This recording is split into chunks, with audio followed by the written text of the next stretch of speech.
नमस्कार साथीहरू, आज म तपाईलाई लिएर जान्छु गाउँको पुरानो र मखमली मिठाई वाटर चेस्टनट केक बनाउने त्यो सुन्दर, शान्त र स्वादले भरिएको यात्रामा। सुरुमा म चेस्टनटलाई खोलाको पानीमा एक एक गरी पखाल्छु। पखालिसकेको चेस्टनटलाई ढोकामा राखेर घरतिर जान्छु। त्यसपछि सबै चेस्टनटलाई पानी भएको बाटोमा खन्याउँछु। अब त्यसको टुप्पो चक्कुले काट्छु र चेस्टनटलाई भाँडोमा राख्छु।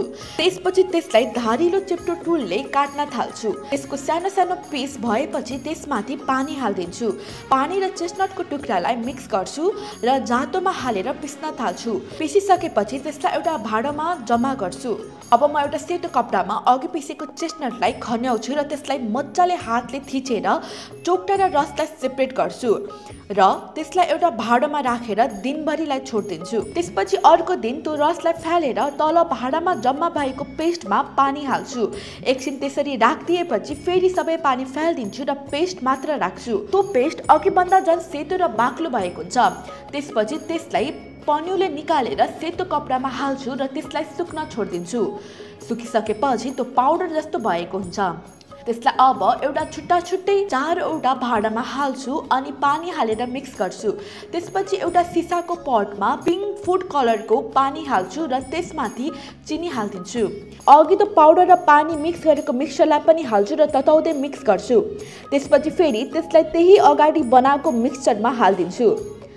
त्यसरी चारवटा डिफ्रेन्ट कलरको मिक्सचर बनाउँछु। अब बाँकी भएको पाउडरमा पानी हालेर मिक्स गर्छु।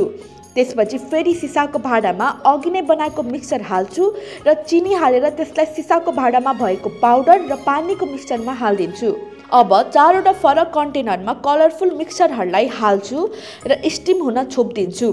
स्टिम भइसकेपछि त्यसमा सेतो बिना कलरको मिक्सचर हाल्छु र स्टिम भइसकेपछि फेरि माथिबाट कलरफुल मिक्सचर हालेर छोपिदिन्छु।